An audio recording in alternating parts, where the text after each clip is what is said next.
pozdravljeni v novi kroniki tedna.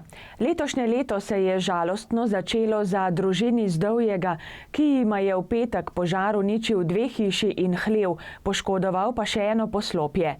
105 gasilcev je v ognju kljubovalo več kot 4 ure. Prišli so z 22 gasilskimi vozili.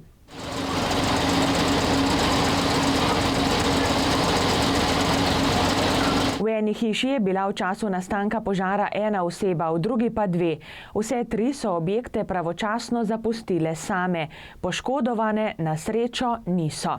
Ja, v bistvu, kar je nas domačinov, smo že skozi okno videli požar, tako da smo izvozili pred pozivom. Drugače pa 10 do 9 zjutraj je prišel poziv.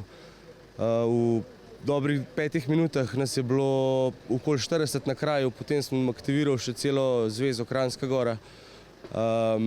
Tako da nas je bilo praktično v 20 minutah je bilo 105 gasilcev tukaj na kraju. Ko smo prišli, že od doma, ko sem štartal, je bil dim viden že nadaleč, tako da je bil polno razvit požar. Tako da, ko smo prišli, smo tukaj le zadaj, začeli špricati na bajto, praktično vsa voda je bila takoj uparjena, tako da smo se takoj odločili za varovanje sosednjih objektov. In tukaj nam je bilo najbolj važno, da smo 2 objekta, ki sta bila zelo blizu, pa sta bila že zelo na udaru, da smo jih obvarovali. Kar se pa tiče teh pogoretih objektov, smo pa pač samo gasili, kar se je dalo pogasiti, tako da zadeva ni šla naprej. Je pa dejansko tako, da voda, majhen je manjkalo, če bi zadeva šla naprej, bi mogli še vodo iz Save. Mi smo zadevo pripravili, da smo vodo še iz Save potegnili, ker tukaj gor začne vode zmanjkvati. Tako da je bilo kar, bom rekel, vse je bilo na minimumu, kar se tega tiče, ampak uspešno. Rešili ste tudi živino? Ja, iz unga hleva, ki nam ni čisto po goru, smo takoj živino rešili. Iz tega tukaj smo pa v bistvu šele po 1 uri, tako da smo bili že malo skeptični, kako bo z živino, ampak smo prezračevali hlev spodaj, pa smo jo uspešno rešili, ker smo mogli enega od domačih dobiti, na srečo tudi gasilec, da je šel lahko z dihalnim aparatom noter, pa živino odvezal, ker pač na nas so te pač odrivale stran in ni šlo. Tako da smo tudi to rešili, čeprav smo mislili, da bo že kar težko. Se pravi, če potegneva črto, lahko rečeva, da je to ena zdajle najbolj zahtevnih gasilskih akcij v zgodovini vašega društva. Koliko let nazaj? 10, 20? Ne, sigurno najbolj zahtevna. Tudi zgovarjali smo se z domačini, ki je bilo tukaj pred 80 letom, je prav tukaj gorel tlele pri sosedu, ampak je en hlev zgoril pa del drugega hleva. Tako da, kar se spomnijo, je to največji požar v zadnjih 50 letih, sigurno tlele okoli. Zdajle vas čaka še nekaj dela? Ja, zdaj seveda, del ni zaključen. Mi smo sicer danes zjutraj zaključili, kar se tiče požarne straže, ker smo celo noč še žarišče gasili, ampak pač vas Dov je taka, da vsi stopimo skupaj, tako da bomo zdaj pomagali še vse tole odvoziti pa sanirati, kar se da zdaj. Veliko ne moramo, ampak tisti hlev se bo popravil, pa ker je tegale materijala bomo odpeljali, zato da ne bo neke ogroženosti tukaj okoli. Potlej so pa druge službe na vrsti za naprej. Kakšno je bilo pa zdajle v času požara sodelovanje z drugimi službami, tudi je prišla komunala, policija? Ja, policija odlično upravlja svoje delo, res zaprli področje, da nismo imeli preveč očividcev, ker vodji intervencij imamo s tem največ dela. Komunala prišla, posipala, pač mraz je, tako je ratalo vse leden, pripeljali so nam tudi en kup soli, da smo imeli za čez noč. Tako da z občine, z komunale, z krajevne skupnosti, pač pa cela vas, praktično malce čaj, vse smo imeli v trenutku tukaj, tako da za gasilce je bilo res poskrbljen. Tudi na srečo je bilo skoraj brez poškodb, en gasilec od poklicne enote je dobil en tram na sebe, ampak je tudi v redu, tako da na koncu se je kar dobro iztekalo. Kakor je slabo kazalo na začetku, bi lahko imeli pol vasi v požaru, je kar v redu. Občina je že ukrepala in tudi pomagala. Na kraju požara je bil tudi podžupan Bogdan Janša. Ja, nažalost se je tole leto za naselje Dovje slabo začelo. Pač ta požar je pravzaprav presenetil na ta dan. Seveda presenetil ni naših gasilskih društev, pa policije, komunale in seveda vaščanov, ki so hitro pristopili k temu, pa kljub vsemu gre za, lahko rečem, kar ogromno materialno škodo in pa izgubo strehe nad glavo za 2 družini. Kako je zdaj za ti 2 družini poskrbljeno? Zdaj ena izmed družin se je odločila, da bo pri sorodnikih, za drugo družino smo pa občina poskrbeli v hiši K3 za zasilno namestitev. Imajo trenutno vse te minimalne pogoje, kar jih potrebujejo, za naprej se bomo pa še z njimi pogovorili, ali je to v redu, kar je tukaj, ali bomo poiskali pač neko nadomestno rešitev. Kaj lahko pravzaprav občina še pomaga v takem primeru, ko se zgodi taka katastrofa? Ja, vsekakor občina bo zdaj pač vse te zadeve, kar bojo povezane z birokracijo, z ugledi, z vsem tem pač pristopila zraven, to je nedvomno, to lahko garantiram. Kam bo postopek, pa na kakšen način bo pa hitrost tega reševanja postopka glede na škodo, ki je povzročena, pa težko danes rečem, ker pač nekaj so predpisi, nekaj so pa potem želje in pa realnost, kar je, ampak jaz verjamem, da bomo vsi skupaj stopali in pač pomagali, da se čim prej pride do rešitve. To pa pomeni, da dobijo streho nad glavo in da čim prej zaživijo spet nazaj, koliko toliko normalno življenje, pa potem naprej urejajo stvari, ker dejansko gre res za ogromno materialno škodo in si ne predstavljam, da tukaj bom rekel, da bi to sami reševali. Dolžani pa so že dokazali, da znajo stopiti skupaj. Včeraj so pomagali, danes že pomagajo znova. Številni načrti, kako pomagati družinam. Ja, ne res, tukaj pa kapo dol in priznanje vsem. To je bilo ekspresno, se je pojavljalo, bom rekel, veliko številna ekipa. Včeraj nas je bilo poleg gasilcev, mislim, da še enkrat toliko vaščank in vaščanov tukaj in najlepša hvala za to pomoč.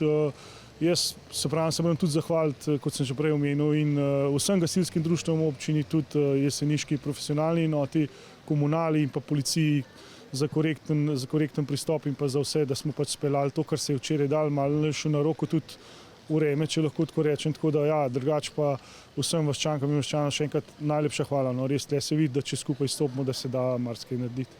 Domačim dolškim gasilcem pa se gre zahvaliti, da se ogenj ni razširil še na okoliške hiše, priznava tudi poveljnik Gasilske zveze Kranjska Gora Jožef Flavtižar. Danes malo pred 9. uro je v strnjenem naselju nad Dovjem izbruhnil požar, in sicer v gospodarskem poslopju, in samo z hitro in prisebno intervencijo gasilcev iz Dovjega je bil uspešno rešen, če tako lahko rečem, sosednji objekt, kot sem omenil, je izredno strnjeno naselje in seveda v prvi fazi intervencije je bilo potrebno braniti sosednje objekte in pa seveda obenem gasiti tudi goreči objekt, gospodarsko poslopje, kot rečeno. Seveda so bile aktivirane vse enote Gasilske zveze Kranjske Gore od Rateč do Mojstrane, vključno s poklicnimi gasilci iz Jesenic. No, po prihodu vseh enot na mesto intervencije se je pričelo intenzivno gašenje tako gorečega objekta, sosednje hiše in pa sosednjega gospodarskega poslopja in po cirka 2 urah je bil požar omejen in seveda ne pogašen, ampak so še vedno ta trenutek določena žarišča požara, vendar gasilci, ki so na terenu, obvladujejo situacijo. Kot rečeno, intervencija je bila zelo uspešna in pa seveda hitra in samo temu se je zahvaliti pri tako strnjenem naselju, kot je seveda Dovje, da se požar ni širil na sosednje objekte in pa sosednja poslopja. V intervenciji je sodelovalo, kot rečeno, vsa Gasilska zveza Kranjska Gora s 97 gasilci, na pomoč pa seveda so prihiteli tudi gasilci iz poklicne enote Jesenice z 7 gasilci. Na delu so tudi policisti, forenziki, kriminalisti, ki ugotavljajo vzrok nastalega požara. V Jozelnu v Mojstrani že lahko oddate prostovoljne prispevke za družini, ki jima je ogenj vzel dom. Prav tako se bo v prihodnjih dneh odprlo še nekaj možnosti za pomoč. Temperature, ki so se v zadnjih decembrskih dneh spustile pod ledišče, so omogočile izdelavo zadostne količine kompaktnega snega za pripravo tekaške proge v Ratečah in Planici. Kot so na Turizmu Kranjska Gora napovedali že v začetku decembra, bo v letošnji zimski sezoni uporaba te proge plačljiva. Ker je zasnežena in urejena približno polovica vseh prog, do nadaljnjega na vozovnice priznavajo 50% popust.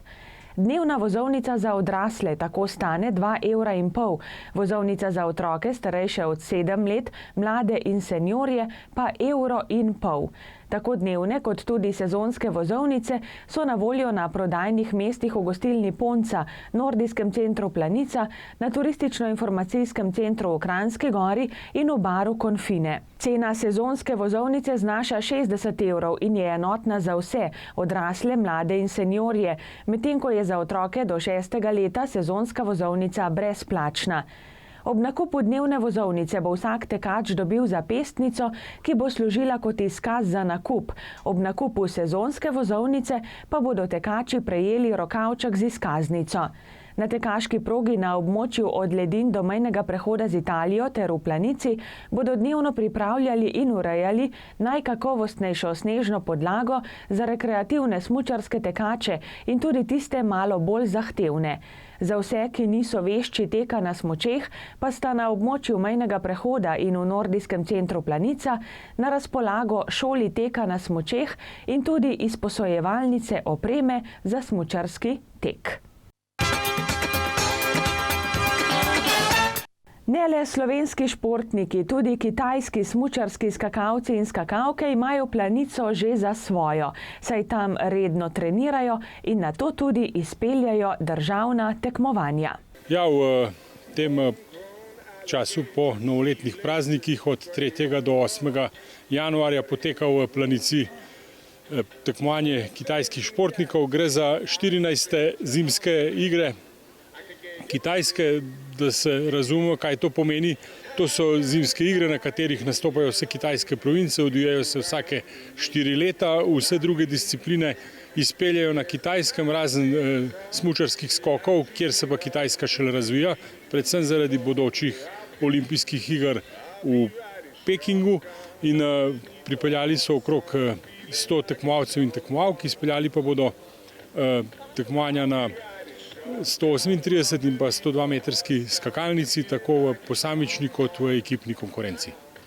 Poleg skakalcev bodo seveda od ponedeljka do srede nastopali tudi nordijski kombinatorci. Zakaj so si izbrali prav Planico? Kitajci so izbrali nekaj centrov v Evropi, kjer se njihove ekipe pripravljajo na olimpijske igre. Prav njihova ekipa pod vodstvom Jureta Radlja največ trenira tukaj v Planici. Glede na to, da smo pa že oktobra izpeljali letno verzijo 14 iger na plastiki in so bili z našo organizacijo izredno zadovoljni, smo se dogovorili, da izpeljemo tudi njihovo zimsko prvenstvo. Mislim pa, da so se odločili za Planico predvsem zato, ker nudimo vrhunske pogoje tako za skoke kot tudi za tek na smučeh. Drage gledalke in gledalci, zdaj pa prelistajmo še koledar prireditev. V četrtek ob 19:30 bo v knjižnici v Kranjski Gori večer s pisateljem ter alpinistom Tadejem Golobom, avtorjem priljubljenih kriminalk. Musical Nore babe bo v petek ob 19:30 znova na ogled v Aljaževem prosvetnem domu na Dovjem. Toliko smo, drage gledalke in gledalci, pripravili za tokrat. Želim vam prijetne dni, ki so pred nami in nasvidenje do prihodnjič. Pa srečno!